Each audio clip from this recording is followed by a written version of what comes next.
चलिए बच्चों, आज हम लोग पढ़ते हैं काल। नेक्स्ट वीडियो में मैंने पढ़ा दिया था सरल वाक्य, संयुक्त और मिश्र वाक्य, तीनों मैंने पढ़ा दिया था। अब आप पढ़ेंगे काल। ठीक है, काल किससे कहते हैं?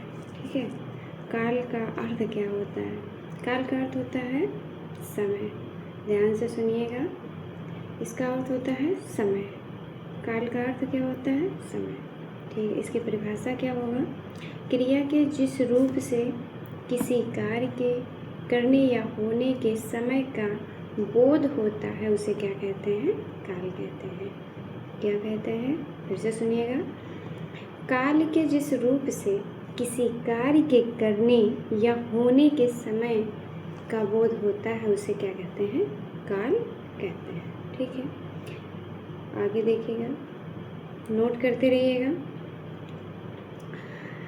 काल के प्रकार लिखिए। काल कितने प्रकार के होते हैं? काल 3 प्रकार के होते हैं। कौन कौन से? भूतकाल, भविष्यकाल और वर्तमान काल। भूतकाल किसे कहते हैं? बीता हुआ समय को भूतकाल कहते हैं। आने वाले समय को भविष्यकाल कहते हैं। और जो चल रहा हो उसे क्या कहते हैं? वर्तमान काल कहते हैं। अभी मैं अगर हम आपको पढ़ा रही हूँ तो ये वर्तमान काल में हो गया। जो पिछली वीडियो मैंने पढ़ाया है वो भूतकाल हो गया। कल अगर मैं वीडियो बनाती हूँ, पढ़ाती हूँ तो वो भविष्यकाल हो जाएगा। ठीक है, समझ गए होंगे। चलिए, भूतकाल हेडिंग डालिए। भूतकाल लिखिए। क्रिया के जिस रूप से किसी कार्य का बीते हुए समय में होने का बोध होता है उसे भूतकाल कहते हैं। क्रिया के जिस रूप से कार्य का बीते हुए समय में होने का बोध हो भूतकाल कहलाता है। समझ में? अब भूतकाल के भी 6 भेद होते हैं। कितने होते हैं? भूतकाल के 6 भेद होते हैं। लिखिए।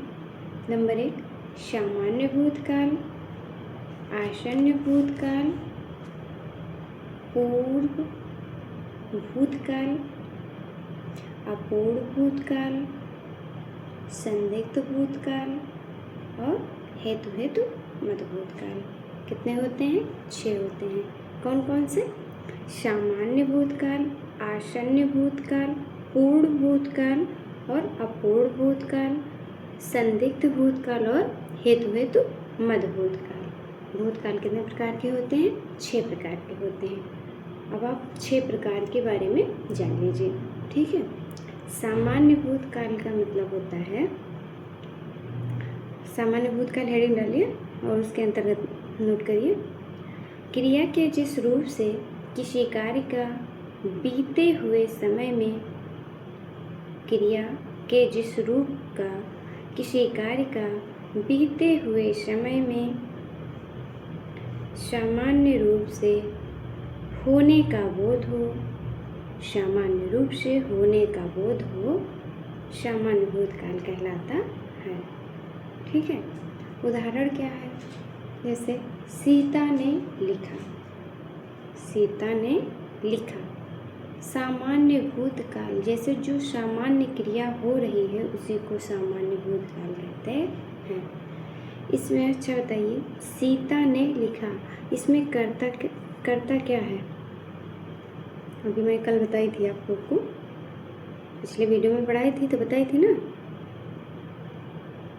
तो कर्ता कौन है? सीता है। और कर्म क्या है? पत्र। क्रिया क्या हुआ? लिखने का। सीता ने पत्र लिखा। ठीक है, फिर आगे देखिए दूसरा, नेक्स्ट एग्जाम्पल। बच्चों ने खेला। क्या किया? बच्चों ने खेला। पिताजी कार्यालय गए। पिताजी कार्यालय गए, मतलब पिताजी अभी भी कार्यालय गए होंगे। बच्चे ने खेला मतलब अभी खेल करके उठे होंगे या खेले होंगे, है ना। उसने अखबार पढ़ा। उसने अखबार पढ़ा। क्या हुआ, उसने अखबार पढ़ा। उसने अखबार पढ़ा यानी अभी तुरंत पढ़ा, अखबार को अभी पढ़ा। सामान्य भूतकाल के अंतर्गत आते हैं ये सब। ठीक है, चलिए नोट करके लिख लीजिएगा, नोट डालिएगा नोट। सामान्य भूतकाल की क्रिया के साथ सहायक क्रिया का प्रयोग नहीं होता है। सामान्य भूतकाल क्रिया के साथ सहायक क्रिया का प्रयोग नहीं होता है। ठीक है,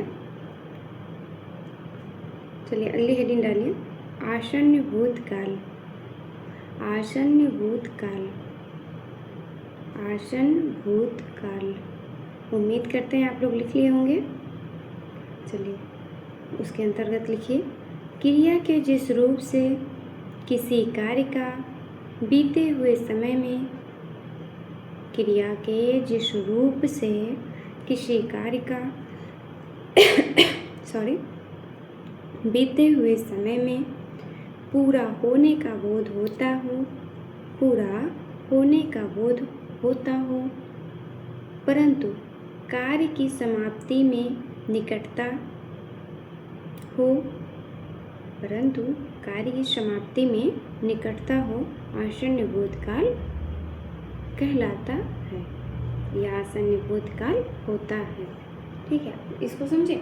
जैसे अभी हम कोई कार्य कर रहे हैं तो होने वाला हो, एकदम हम समाप्ति के तरफ पहुंच चुके हों, कोई कार्य समाप्त करने के उस पर पहुंच चुके हों, समाप्त होने वाला हो, उसी को आसन्न भूतकाल कहते हैं।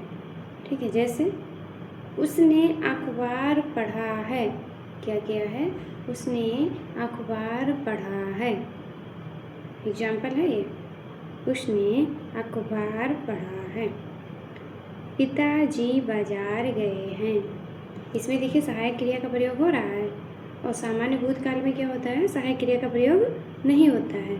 और आसन्न भूतकाल की क्रिया में, आसन्न भूतकाल में क्या होता है, सहायक क्रिया का प्रयोग होता है। उसने अखबार पढ़ा है। ठीक, पिताजी बाजार गए हैं, मतलब पिताजी बाजार चले गए हैं, उसने अखबार पढ़ लिया है। ममता ने पत्र लिखा, ममता ने पत्र लिखा। ठीक है, नोट करके लिख लीजिएगा। आसन्न भूतकाल की क्रिया के साथ, आसन्न भूतकाल क्रिया के साथ सहायक क्रिया के रूप में, सहायक क्रिया के रूप में हैं का प्रयोग होता है या हैं का प्रयोग होता है या हैं का प्रयोग होता है। ठीक है, चलिए बस आगे कल पढ़ते हैं हम लोग। ठीक है, वीडियो कैसी लगी आप लोग कमेंट में ज़रूर बताइएगा, और किस टॉपिक पे आप लोग को पढ़ना है आप लोग कमेंट में बताइएगा, ताकि मुझे पता चले कि आप लोग क्या पढ़ना चाह रहे हैं, उसी चीज़ को मैं पढ़ाऊँ। अभी तो मैंने अपने मन से शुरू किया है कि क्या पढ़ाना मुझे सही लग रहा है, मैं धीरे धीरे करके पढ़ा रही हूँ। आप लोग बताइएगा कौन से टॉपिक पढ़ना है, जो भी पढ़ना होगा उसे कमेंट में बताइएगा, मैं पढ़ाने की मैं देख के पूरा देखती हूँ, कमेंट में सबका कमेंट सेंड करूँगी, देखूँगी, और मैं उसी टॉपिक को पढ़ाऊँगी नेक्स्ट वीडियो में। ठीक है, मतलब ये अब मैं कल कंप्लीट कर दूँगी। अब ये जब मैं पढ़ाना शुरू की हूँ काल, तो काल में कंप्लीट करके फिर उसके बाद में मैं जो आप लोग कहेंगे उसको मैं पढ़ाऊँगी। ठीक है, बाय।